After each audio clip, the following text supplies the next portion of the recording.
हाँ, तो हम श्रीमद् भगवद गीता के द्वितीय अध्याय में अभी तक 60 श्लोकों तक का अर्थ, अन्वय, व्याख्याएं एवं शब्दार्थ पढ़ चुके हैं।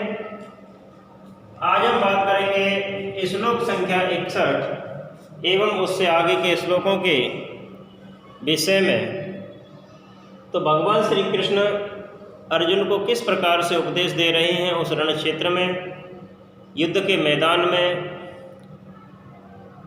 तो अभी तक भगवान श्री कृष्ण ने कहा कि हे अर्जुन, मनुष्य के पास दो महान शक्तियां होती हैं, बुद्धि और प्रयत्न। बुद्धि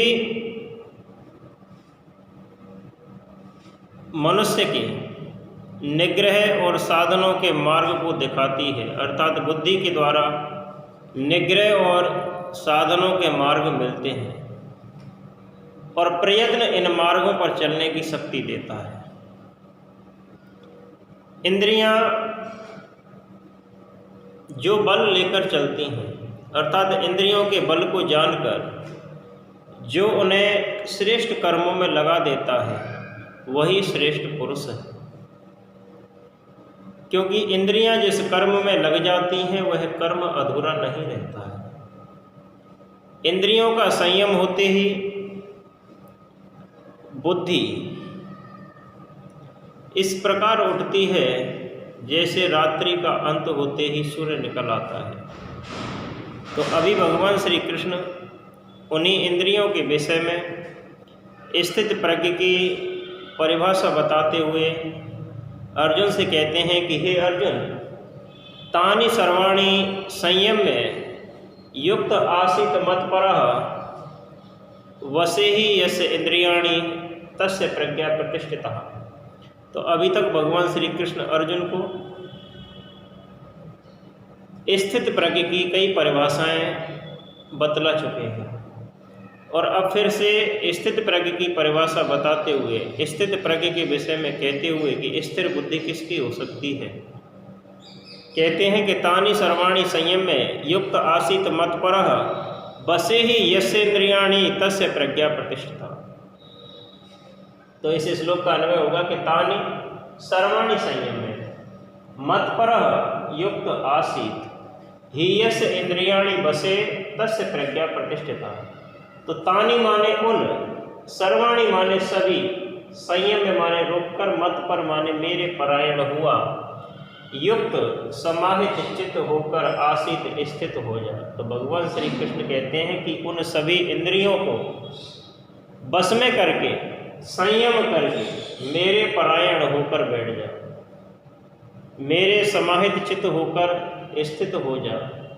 ही क्योंकि यस्य इंद्रियाणि वसे, जिसकी इंद्रियां बस में होती हैं, तस्य प्रज्ञा प्रतिष्ठिता, उसकी बुद्धि प्रतिष्ठित होती है, स्थित होती है।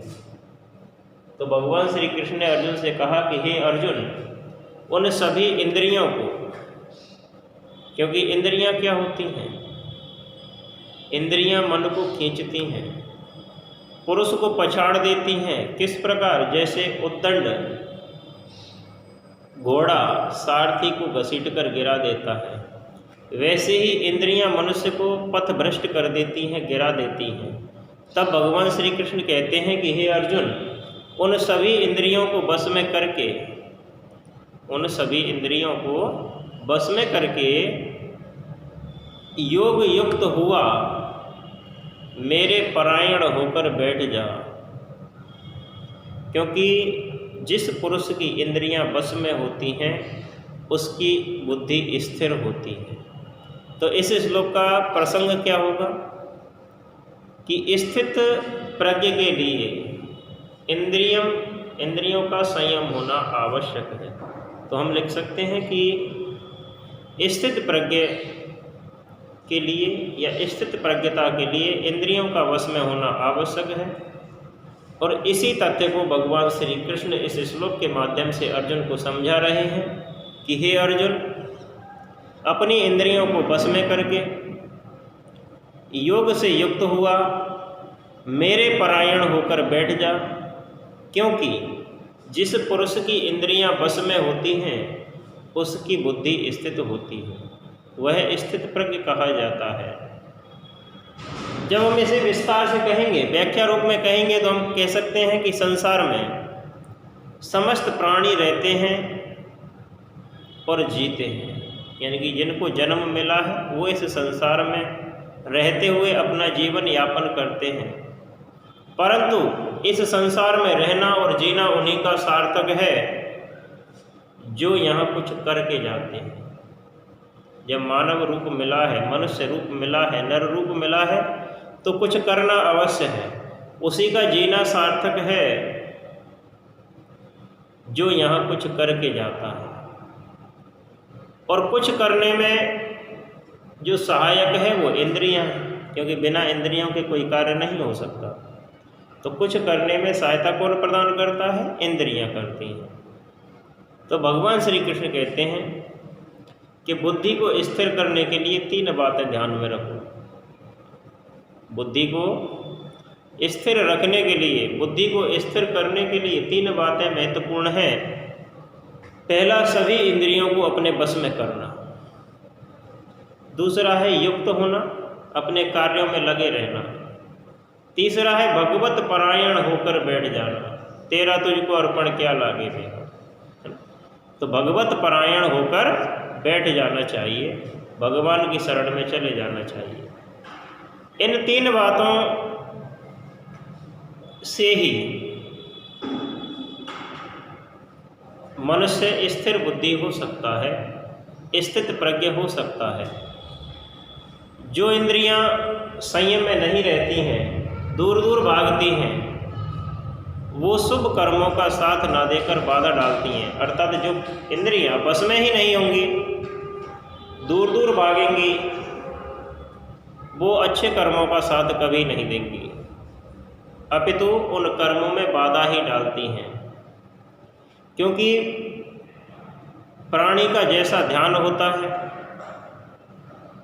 वो धारणा के अनुरूप होता है, अर्थात मनुष्य की जो धारणा होती है उसी के अनुसार उसका ध्यान लग जाता है। जितना ध्यान होगा उतनी ही कर्मों में तल्लीनता होगी, और कर्म में जो तल्लीनता होती है, कर्म में जो तल्लीन हो जाते हैं, उसी का नाम समाधि है। तो समाधि क्या है? कर्मों में तल्लीन हो जाने का नाम ही समाधि है। समाधि अवस्था में संयम स्वयं हो जाता है। जब व्यक्ति समाधि अर्थात किसी कार्य में तल्लीन हो जाता है, तब उसको निश्चित रूप से संयम प्राप्त हो जाता है। और संयम से कर्म, भक्ति, ज्ञान, इन तीनों का योग होता है। किससे? संयम से। अगर पूछा जाता है कि ज्ञान, भक्ति और कर्म तीनों का योग किससे होता है? संयम से। कर्म से तत्परता आती है, भक्ति से प्रेम आता है, तल्लीनता और ज्ञान से विधि मिलती है, करने का एक तरीका मिलता है, निवारण मिलता है। नियम और निरोध दोनों से संयम होता है। निरोध और नियम दोनों से संयम होता है। नियम पूर्वक कर्म होने से समय का सदुपयोग होता है और विषयों का मन में प्रवेश करने का अवसर नहीं मिलता है। निरोध से इंद्रियां बस में नहीं रहती हैं। तो भगवान श्री कृष्ण कहते हैं कि हे अर्जुन, परिपूर्ण युक्तिपूर्ण कर्म करो, क्योंकि जो मनुष्य इंद्रियों को बस में करके अपने कर्मों को करता है, उसी की बुद्धि प्रतिष्ठित है, उसी की बुद्धि स्थिर है, उसकी ही बुद्धि स्थित है। तो आगे इसी क्रम में भगवान श्री कृष्ण कहते हैं अर्जुन से कि ध्यायतो विषयान पुंसः, ध्यायतो विषयान पुंसः संगतेषु उपजायते संगात संजायते कामः कामात् क्रोधः अभिजायते। तो भगवान श्री कृष्ण आगे क्या कहते हैं इसी क्रम में कि ध्यायतो विषयान पुंसः संगतेषु उपजायते संगात संजायते कामः कामात् क्रोध उपजायते। तो इसका अन्वय होगा कि विषयान ध्यायतः पुंस, तेषु संगः उपजायते संगात कामः संजायते कामात् क्रोधः अभिजायते। अर्थात विषयों को ध्यायते माने चिंतन करने वाले उस मनुष्य की, पुरुष की, तेषु उन विषयों में संग आसक्ति उपजायते पैदा हो जाती है, खड़ी हो जाती है। तो पहली लाइन का जो अर्थ होगा वो क्या होगा कि विषयों का चिंतन करने वाले, विषयों में लगी रहने वाले, विषयों का ध्यान करने वाले मनुष्य की उन विषयों में आसक्ति हो जाती है। संगात कामः संजायते, और जब आसक्ति हो जाती है तो उस आसक्ति से, संगात आसक्ति से, संगात आसक्ति से, संग से काम संजायते, काम पैदा होता है, कामनाएं उत्पन्न हो जाती हैं। और कामनाएं जानते हो अनंत होती हैं, मनुष्य की कामनाएं कभी पूर्ण नहीं होती। कामात् क्रोध अभिजायते, और काम से जब कामनाएं उत्पन्न होती हैं तो उन कामनाओं के अभाव में, कामनाओं की पूर्ति नहीं होने पर क्रोध अभिजायते, क्रोध उत्पन्न होता है। आपको क्रोध कब उत्पन्न होता है? जब आपका कोई कार्य पूर्ण नहीं होता है, आपकी जब कामनाएं सिद्ध नहीं होती हैं, तब आपको क्रोध आता है। तो भगवान श्री कृष्ण इसी बात को इस श्लोक के माध्यम से अर्जुन से कहते हैं। तो इसका जो अन्वय ये लिखा हुआ है, प्रसंग क्या होगा? प्रसंग यही होगा कि इंद्रियों का जो व्यक्ति संयम नहीं कर पाता है, अर्थात जिस व्यक्ति की इंद्रियां वश में नहीं होती हैं, उसका पतन निश्चित रूप से होता है।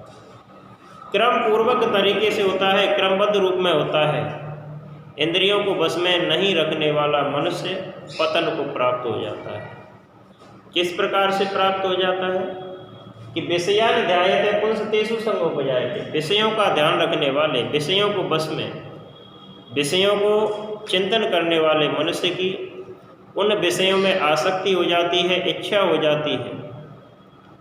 आसक्ति से कामना उत्पन्न होती है और कामना से क्रोध उत्पन्न होता है। ये तो इसका अर्थ है। अब जब हम इसे व्याख्या रूप में देंगे, व्याख्या करेंगे, तो सबसे पहले हमें ये ध्यान रखना है कि विषयों का जो व्यक्ति चिंतन करता है उसके 3 परिणाम होते हैं। विषयों का चिंतन करने से संग उत्पन्न होता है, अर्थात आसक्ति उत्पन्न होती है। आसक्ति उत्पन्न होने से कामना उत्पन्न होती है, काम उपजता है और काम से क्रोध पैदा होता है।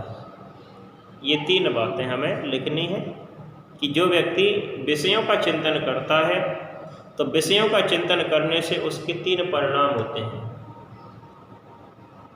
और विषयों का चिंतन करने से जो परिणाम होते हैं वो ये होते हैं कि एक तो संग की उत्पत्ति होती है, अर्थात आसक्ति हो जाती है उन विषयों में। संग से काम पैदा होता है और काम से क्रोध उत्पन्न हो जाता है।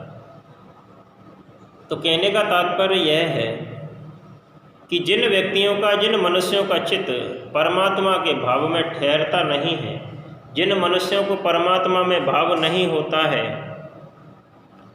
उस मन में निमग्न नहीं होता, प्रसन्नता नहीं होती। सांसारिक विषय भोग, सांसारिक क्रियाएं उसे अपनी ओर खींचती हैं। जिस मनुष्य का हृदय परमात्मा में लगता नहीं है, जिस मनुष्य का चित्त परमात्मा में नहीं रुकता है, सांसारिक क्रियाएं उसे अपनी ओर आकृष्ट करती हैं। सांसारिक पदार्थ, सांसारिक वस्तुएं उसे अपनी ओर खींचती हैं। और जब मनुष्य के चारों ओर विषयों की अनंत श्रृंखलाएं खड़ी हो जाती हैं, जब मनुष्य को सांसारिक क्रियाएं अपनी ओर खींचेंगी तो निश्चित रूप से उसके चारों ओर अनंत विषयों की श्रृंखलाएं खड़ी हो जाएंगी। और जब मनुष्य उन श्रृंखलाओं से, उन विषयों से घिर जाता है तो और कुछ देख नहीं पाता है, केवल उन विषयों का ही चिंतन करता है। और विषयों का चिंतन करने से, जैसा तुम्हें बताया गया कि मनुष्य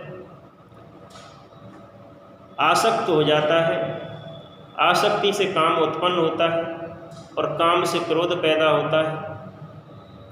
तो संग अपना प्रभाव डालता है। संग 2 प्रकार का होता है, एक तो सत्संग और एक कुसंग। सत्संग के यानी संग के कितने प्रकार होते हैं? 2 प्रकार होते हैं, सत्संग और कुसंग। सत्संग और कुसंग। सत्संग अच्छी संगति और कुसंग का अर्थ होता है बुरी संगति। तो सत्संग का जो प्रभाव होता है वो अच्छा होता है, सत्संग का परिणाम भी अच्छा होता है, लेकिन कुसंग का जो परिणाम होता है वो मनुष्य को गर्त में ले जाता है। कुसंग का जो परिणाम होता है वो बुरा होता है। कुसंग विषयों के मार्ग में हमें ला जाके खड़ा कर देता है, और जब मनुष्य विषयों के मार्ग में खड़ा हो जाता है तो उसका पतन निश्चित होता है। नियम और संयम इंद्रियों का निरोध नहीं कर पाते, जिसके कारण क्या होता है, इंद्रियां आत्मा और परमात्मा को छोड़कर विषयों की ओर दौड़ती हैं और विषयों में रमण करने का अभ्यास उन्हें हो जाता है। तो कहने का तात्पर्य है कि विषय में चिंतन से संग और संग से काम उत्पन्न होता है। ध्यान के पवित्र होने पर संग दोष नहीं लगते, अर्थात आसक्ति नहीं होती, क्योंकि मनुष्य का जो स्वभाव है वो कैसा होता है, कामना प्रिय होता है। मनुष्य को हर वस्तु की इच्छा होती है, हर कामना की मनुष्य पूर्ति करना चाहता है। तो मनुष्य का स्वभाव क्या है, कामना प्रिय स्वभाव है, और वह सुंदरता, रस और मनोरंजन देखता है, उसी में आसक्त हो जाता है। अर्थात मनुष्य को जो अच्छा लगता है, जिसमें मनुष्य को रस आता है, जिसमें मनुष्य अपना मनोरंजन करता है, उसी में क्या होता है, वो लग जाता है, उसका मन लग जाता है। और ऐसा होने से मनुष्य अपने मन की सुनता है और उसी को करना चाहता है। अपनी असमर्थता के कारण, लेकिन जब मनुष्य की कामनाएं सिद्ध नहीं होती हैं तो उन कामनाओं में असिद्धि के कारण, कामनाओं में असमर्थता के कारण मनुष्य का जो स्वभाव है वो चिड़चिड़ा हो जाता है, उसे गुस्सा आने लगती है, उसके हृदय में उत्तेजना आती है। मन की, क्योंकि मन की जो मनोकामनाएं हैं, मन की इच्छाएं हैं, कभी पूर्ण हो सकती हैं क्या, कभी नहीं हो सकती। मन की समस्त इच्छाएं कभी पूर्ण नहीं होती हैं, क्योंकि जब मनुष्य की एक कामना पूर्ण होती है तो फिर उसे दूसरी इच्छा लग जाती है, दूसरी कामना की ओर उसका मन प्रवृत्त हो जाता है। तो इस प्रकार से कामनाएं पूर्ण होते होते उसकी जो कामनाएं हैं वो अनंत हो जाती हैं, और समस्त कामनाओं की पूर्ति निश्चित नहीं है, समस्त कामनाओं की कभी पूर्ति नहीं हो सकती। और कामनाओं की जब पूर्ति मनुष्य को नहीं होती है तब उसे क्रोध उत्पन्न होता है। फिर क्या होता है, ये अगले श्लोक में भगवान श्री कृष्ण अर्जुन से कहते हैं कि हे अर्जुन, क्रोधात् भवति सम्मोह, सम्मोहात् स्मृति विभ्रमः, स्मृति भ्रंशात् बुद्धिनाशो, बुद्धिनाशात् प्रणश्यति। तो भगवान श्री कृष्ण ने कहा अर्जुन से कि जब क्रोध मनुष्य के मन में पैदा हो जाता है, क्रोध मनुष्य के हृदय में उमड़ जाता है, फिर क्या होता है, क्रोधात् भवति सम्मोह, सम्मोहात् स्मृति विभ्रमः, स्मृति भ्रंशात् बुद्धिनाशो, बुद्धिनाशात् प्रणश्यति। तो भगवान श्री कृष्ण कहते हैं अर्जुन से कि क्रोधात् सम्मोह भवति, सम्मोहात् स्मृति विभ्रम, स्मृति भ्रंशात् बुद्धिनाश है, बुद्धिनाशात् प्रणश्यति। सीधा सा अर्थ है, क्रोधात्, क्रोध से सम्मोह मूढ़ भाव भवति पैदा हो जाता है, सम्मोहात् और उस सम्मोह से, मूढ़ भाव से स्मृति विभ्रम, स्मरण शक्ति भ्रमित हो जाती है, स्मृति भ्रंशात् और स्मृति के भ्रम में पड़ने से, स्मृति के विभ्रम से बुद्धिनाश, भले बुरे का ज्ञान नष्ट हो जाता है। बुद्धिनाश से तात्पर्य क्या है, अच्छे और बुरे का ज्ञान नहीं होना। तो भले बुरे का ज्ञान नष्ट हो जाता है। जब भले बुरे का ज्ञान नष्ट हो जाता है तो बुद्धिनाशात्, उस बुद्धिनाश से प्रणश्यति, मनुष्य अपने श्रेयस कर पथ से गिर जाता है, अर्थात अपने श्रेष्ठ मार्ग से गिर जाता है और बुरे मार्ग की ओर गंतव्य करता है, चलने लग जाता है। तो भगवान श्री कृष्ण ने कहा कि हे अर्जुन, जब मनुष्य को क्रोध उत्पन्न होता है तब क्या होता है, क्रोध किस, अब हमें ध्यान रखना है कि काम किससे उत्पन्न होता है, आसक्ति से। काम से क्रोध पैदा होता है, तो काम से क्या पैदा होता है? क्रोध। अर्थात क्रोध किससे पैदा होता है? काम से। क्रोध से क्या उत्पन्न होता है? सम्मोह। और सम्मोह से स्मृति विभ्रम। स्मृति विभ्रम से बुद्धिनाश, और बुद्धिनाश से पर्णस्थिति, अर्थात मनुष्य अपने श्रेयस्कर पथ से गिर जाता है। तो भगवान श्री कृष्ण कहते हैं अर्जुन से, तो प्रसंग रूप में उन्होंने कहा कि हे अर्जुन, क्रोध नरक का द्वार है। क्रोध नरक का द्वार है, क्योंकि क्रोधी मनुष्य ना तो स्वयं प्रसन्न होता है, ना किसी दूसरे को प्रसन्न कर सकता है। क्रोधी मनुष्य से कोई प्रसन्न रहता है क्या? कोई नहीं रहता। क्रोध से उठी जो उत्तेजनाएं होती हैं वो मनुष्य के रग रग में, कण कण में अपना डंक मारती हैं सर्प की तरह, और विष फैला देती हैं। मनुष्य को उन्मुक्त करती हैं, उन्मत्त करती हैं, पागल बना देती हैं, और धीरे धीरे जलाकर उसे सुखा देती हैं।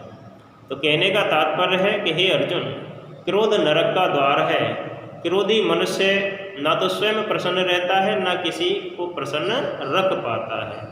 तो क्रोधी मनुष्य मोह से घिर जाता है। उसी क्रम में इस श्लोक में कहते हैं भगवान श्री कृष्ण के, हे अर्जुन, क्रोधात् भवति सम्मोह। क्रोध से सम्मोह उत्पन्न होता है, मोह उत्पन्न होता है। सम्मोहात् स्मृति विभ्रम है, और सम्मोह से, उस मोह से स्मृति में भ्रम हो जाता है। स्मृति से भ्रम हो जाने पर, या स्मृति में भ्रम हो जाने पर मनुष्य बुद्धिनाशात्, बुद्धि का नाश होता है। और बुद्धिनाशात् प्रणश्यति, बुद्धि का नाश होने से प्राणी नष्ट हो जाते हैं। तो भगवान श्री कृष्ण ने कहा अर्जुन से कि हे अर्जुन, क्रोध से सम्मोह होता है, सम्मोह से स्मृति में विभ्रम होता है, स्मृति में भ्रम होता है। स्मृति भ्रम के कारण बुद्धि का नाश होता है, और बुद्धि का नाश होने से मनुष्य नष्ट हो जाता है, प्राणी स्वयं को नष्ट कर लेता है। क्योंकि जिसे अच्छे और बुरे का ज्ञान ही नहीं होगा, भला वो अपना जीवन कैसे पार कर पाएगा। तो जब हम इसे व्याख्या में लिखेंगे, विस्तृत रूप में लिखेंगे, तो क्या कहेंगे? कहेंगे कि देखो, भगवान ने या प्रकृति ने, या कह सकते हैं प्रकृति और परमात्मा, परमात्मा और प्रकृति ने मनुष्य को सबसे सुंदर, निपुण, बुद्धिमान और बलवान बनाया है। इस संसार में जितने भी सजीव प्राणी हैं, जितने भी प्राण धारक हैं, प्राण धारण करने वाले हैं इस सृष्टि में, उन सब में सुंदर, निपुण, बुद्धिमान और बलवान किसको बनाया? परमात्मा ने मनुष्य को बनाया। ठीक है। लेकिन जब मनुष्य आसक्ति, अनासक्ति, क्रोध, कामनाएं, सद्बुद्धि, कुबुद्धि, इन सब को भी मनुष्य के अंदर डाल दिया, यानी मनुष्य के अंदर आसक्ति भी होती है, अनासक्ति होती है, क्रोध, क्षमा, सुबुद्धि, कुबुद्धि, ये सब किसकी देन है? प्रकृति की देन है। लेकिन प्राणी अपने इच्छा के अनुसार जिसको चाहता है उसे ग्रहण कर लेता है, क्योंकि इस प्रकृति में तो सारी चीज़ें हैं। कुबुद्धि भी है, सुबुद्धि भी है, क्रोध है, क्षमा है, भला है, बुरा है, सब है। तो मनुष्य अपनी बुद्धि से जैसा चाहता है, मनुष्य अपनी इच्छा जिस प्रकार की करता है, उसी प्रकार का वह क्या करता है? ग्रहण कर लेता है।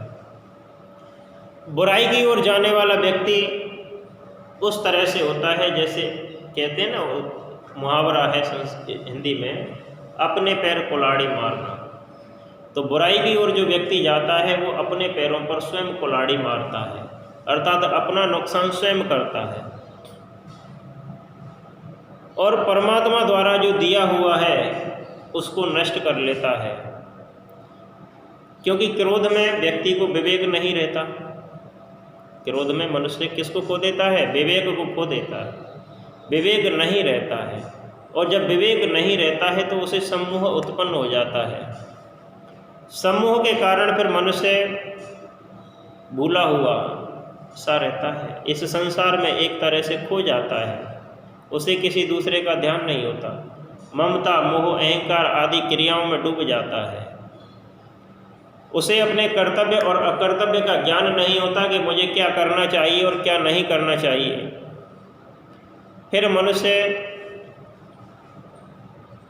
को क्या होता है, स्मृति विभ्रम हो जाता है उस क्रोध से। स्मृति में भ्रष्ट हो जाने पर, स्मृति भ्रंश हो जाने पर मनुष्य का साथ कौन नहीं देता, विवेक साथ नहीं देता। परमात्मा का विस्मरण हो जाता है, परमात्मा को मनुष्य स्वयं भूल जाता है और मनुष्य अपने शुद्ध स्वरूप को भी भूल जाता है जब उसकी स्मृति में भ्रम हो जाता है। क्योंकि बुद्धि के बिना कर्म अधूरा और निष्प्रयोजन रहता है। बुद्धि जीव की ज्योति है और जिसमें यह ज्योति ही नहीं है उसके लिए चारों ओर अंधेरा रहता है। बुद्धि का विनाश हो जाने से मनुष्य का जीवन अंधकार में खो जाता है, अंधकार में डूब जाता है और न तो उसे कहीं कुछ दिखाई देता है और जब उसे कुछ दिखाई नहीं देता है तो उसका संपूर्ण नष्ट हो जाता है। यही भगवान का कहने का आशय है। तो आगे इसी क्रम में कहते हैं भगवान श्री कृष्ण के इसके लिए क्या करना है मनुष्य को, यानी कि स्मृति में भ्रम नहीं हो, क्रोध नहीं हो, मनुष्य नष्ट नहीं हो, इसके लिए क्या करना। तो भगवान श्री कृष्ण इस श्लोक के माध्यम से कहते हैं कि राग द्वेष वियुक्तो विषया इंद्रिय चरण आत्मवश्य विधेयात्मा प्रासादम अधिगच्छति। तो भगवान श्री कृष्ण ने कहा कि हे अर्जुन, राग द्वेष वियुक्तो विषया इंद्रिय चरण आत्मवश्य विधेयात्मा प्रसादम अधिगच्छति। तो इस श्लोक का अन्वय होगा कि तू राग द्वेष वियुक्त आत्मवश्य इंद्रिय विषयान चरण विधेयात्मा प्रसादम अधिगच्छति। अर्थात तू परंतु राग द्वेष वियुक्त, राग और द्वेष से छूटी हुई, वियुक्त, वियुक्त का मतलब मुक्त हुई, तो राग द्वेष से मुक्त हुई, छूटी हुई, आत्मवश्य स्वाधीन, अपने अधीन, अपने बस में रहने वाली इंद्रिय, इंद्रियों द्वारा विषयान, विषयों को चरण माने भोगता हुआ, विधेयात्मा स्वाधीन अंतःकरण वाला, प्रासादम प्रसन्नता को, अपने हृदय के अंतःकरण की स्वच्छता को अधिगच्छति प्राप्त हो जाता है। तब भगवान श्री कृष्ण कहते हैं कि हे अर्जुन, प्रसंग रूप में कहा कि विषयों का ध्यान होना, आसक्ति होना, काम क्रोध और स्मृति में भ्रम होना और बुद्धि नाश होना, ये सभी विनाश के मार्ग हैं। तो विनाश के मार्ग श्रीमद् भगवद गीता के अनुसार कौन कौन से हैं? विषयों का ध्यान, संग दोष, कामना, क्रोध, मोह, स्मृति भ्रम और बुद्धि नाश, ये सभी विनाश के मार्ग हैं। ऐसे समझो जैसे एक तरह से दक्षिणायन मार्ग है। इस मार्ग में न सुख है न ही मुक्ति है, इसलिए अच्छा मार्ग कौन सा है? सुखी और मुक्ति का, सुख और मुक्ति का मार्ग कौन सा है? उसकी ओर किस प्रकार से पहुंच सकते हैं, उस विषय में भगवान श्री कृष्ण इस श्लोक के माध्यम से कह रहे हैं कि हे अर्जुन, राग द्वेष वियुक्त, राग और द्वेष से छूटी हुई, विषयान इंद्रिय चरण, विषयों को भोगता हुआ, आत्मवश्य विधेय आत्मा, स्वाधीन अंतःकरण वाला मनुष्य प्रसादम अधिगच्छति, प्रसाद को प्राप्त हो जाता है। अर्थात हे अर्जुन, मनुष्य जब अपनी इंद्रियों को बस में कर लेता है तब वो राग और द्वेष से रहित उन इंद्रियों के विषयों को भोगता हुआ स्वाधीन अंतःकरण वाला होकर प्रसन्नता को प्राप्त होता है।